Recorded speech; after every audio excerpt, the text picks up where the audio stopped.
Hi, Fiona from New Zealand Stitch Bird. Today I just bring you a couple of new makes, one that I've resurrected and what I'm planning to do for Sewfruity, which we're just about running out of time actually because it needs to be in by the end of June. So first up, I recut out my Allegro pants in a size smaller and I'll put a pic up there of me wearing them, and I have been wearing them. I think they're okay. Probably not the greatest fit out in the sewing community, but they're comfy and I didn't want to keep wasting all my fabric, so I think they look okay. So that was a good save.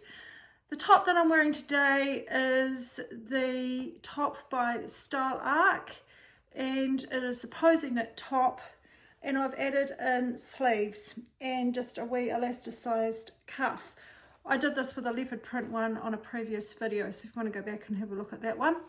Anyway, it's a great wee top. I think it's quite flattering and yeah, really happy with that. So that was a couple of good makes this week. I mentioned in my last video about resurrecting and trying to save some makes I'd made previously, and one of them is the Nell dress by Tilly and the Buttons. I made it in a size 6. I probably should have made it in a slightly larger size, but it's linen, it's going to stretch. So it does fit okay across the bust. When I made it, I think I mentioned on my video that I didn't look at the cutting lines for the bodice and I ended up cutting the top length instead of the dress length.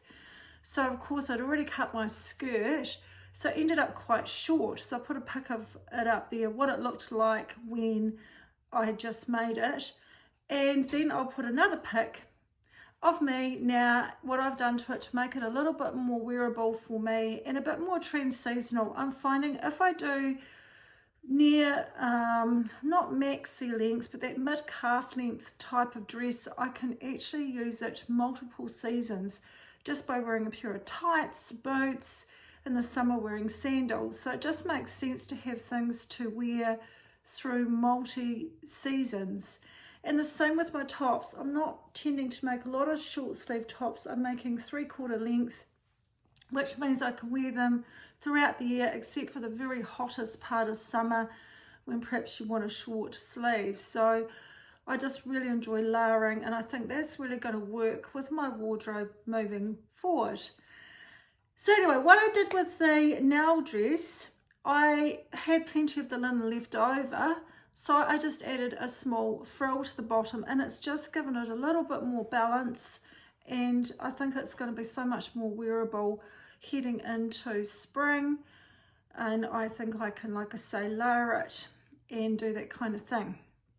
Now the leopard print dress that I was talking about last week, which was a No Me pattern, I have ended up changing the band, and I've come to the conclusion that I don't actually think this style is really me, but I'm going to try and do a bit of a mock-up of how I could perhaps wear it other ways rather than just as a dress. So I'm going to have a play around with that and hope to bring that to you at some stage. Now I did make another Bestie bag by Blackbird Fabrics, and I made it in that gorgeous Fabric Godmother leopard print quilting, and I've looked all over the house for it and I have used it recently, and do you know, I cannot find it. So when I find it, I'll put a pic of me wearing it up here. Hopefully it hasn't been buried somewhere. Anyway, that was a little bit frustrating. On the good news front, I have bought a projector. Yep, I'm joining that group of people that want to project their sewing patterns to fabric.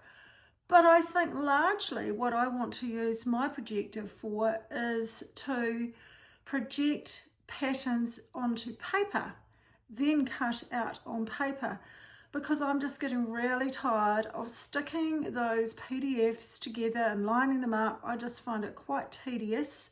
And then to discover that perhaps you need a different size and you've got to do it all over again unless you print the multiple size patterns, and then I find it gets really confusing on which size you're actually cutting out. So, a long story short, I bought a projector and I did a lot of research on this. You can buy cheaper ones off likes of Amazon, Temu, even our local stores, but what you really need is a short throw. What that means is the projector is just going to have a short distance to project your image. If you go for a long throw, you're going to have to position it miles and miles away, and especially if you're projecting it from your ceiling height might not be high enough.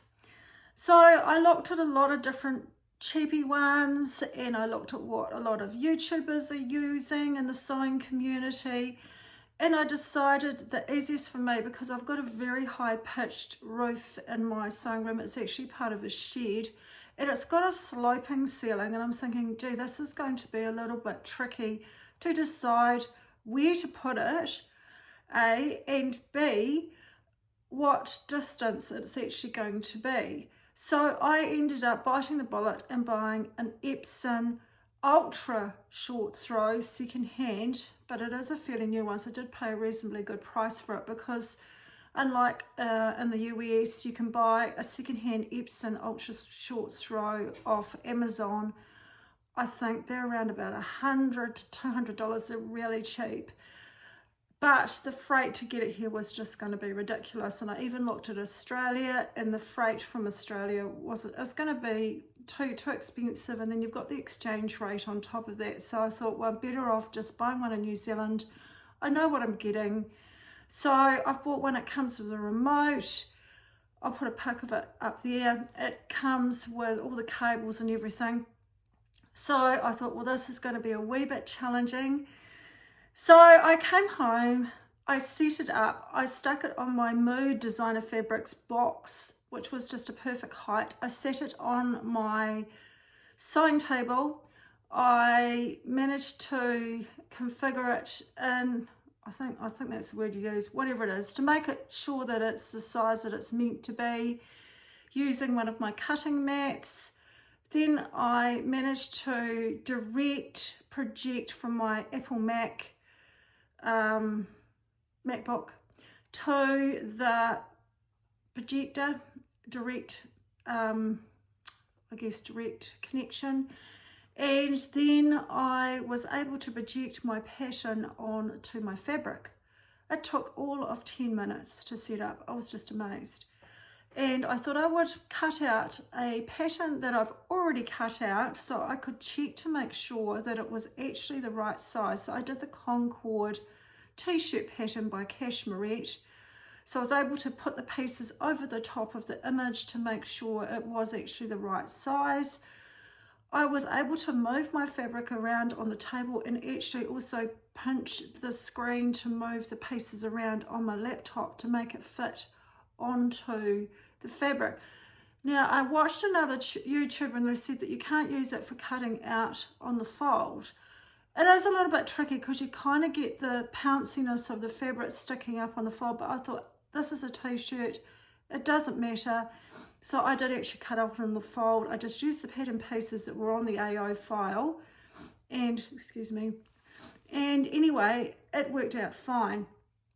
I've got that to make up. I did make it a little bit trickier for myself because it was a slight stripe, so I had to match stripes. Probably needed to work with a plain fabric to start with, but all in all, it worked out really well. It was reasonably quick once I got the hang of it. So I'm really looking forward to being able to project new patterns, and if I need to, onto paper first, rather than having to stick them all together like I was saying. So I'll put a pic of my projector up there, and also I will hopefully try and link to some of these projectors on Amazon. But in New Zealand, very limited supply of these secondhand. They were worth quite a lot of money to begin with. I think the one that I've got it still retails for over $4,000. Obviously I didn't pay anywhere near that. Some are around $500 in New Zealand. But there was the odd one that I saw that didn't have a remote, and I thought a remote would be quite handy. Anyway, so that is my new little, I guess, learning curve that I'm going to have coming up with. So I'll let you know how it's going, whether I'm still finding success with that. The next thing I'm going to talk about is my Sewfruity for June. So I'll just get the fabric and I'll be back. Right, I'm back with my glasses, and sorry if the little lights are reflecting off there. So I'll show you the fabric first that I'm planning to use. I've decided to go with this really bright lemon print fabric. It's just a cheapie from Spotlight. It's I think it's 100% cotton. It looks like it's copyrighted under Australia, so it would have been designed in Australia. So that's the fabric I'm going to use to create my pattern. Now I'll talk about the pattern that I'm planning to use. It is a very detailed pattern, but I'll put a screenshot of the pattern drawings up there for you. It's called the Rianne Blouse by Designer Stitch. Now this is quite a detailed blouse. I'll read you what it says. The Rianne Entredaux cotton blouse is a perfect blend of stunning detail with a vibe of simplicity. It has intricate lace, and I've got lace, it's like an insertion lace, and pin tuck details add a touch of femininity and elegance to this classic shirt. The Rianne features a loose, relaxed fit with 2 sleeve lengths, bracelet or mid-forearm sleeve length that allows for ease and movement. The style and shape of the Rianne also makes it suitably to wear on many occasions, to be dressed up or down. So there is the style. It's got lots of seams, it's got pin tuck detail, it's got lace going down there. So it's quite involved. Here's might be a better view of it. So I'm going to probably do this view here, or maybe make the sleeves 3/4. So it has a flat rounded collar. The back yoke has body gathers, has the front band with buttons, go figure, buttons, princess line front panels with pin tucks, and it has the little pattern pieces. I think what you do is you pin tuck it first, then cut out the pattern pieces. I'm not sure. I've just sort of cut out the pattern and just sort of decided what version I'm going to do. So it has nice soft gathers below the pin tucks in the front, just below the bust. What else can I tell you about it? I will know more obviously when I sew it, and it is going to be a relatively big sew, especially since it's going to have all those pin tucks. Just zooming through the pattern instructions here at the moment. They look really good. The sort of instructions that I like, showing drawings of what you need to do and detailed instructions. There's quite a lot. That was 2 pages just on the sleeve, so that's quite good. The placket on the sleeve, and how you insert all the lace and everything. So it's going to be a full-on make. So hopefully I get it done in time, and I'll definitely have a review of it or how it turns out.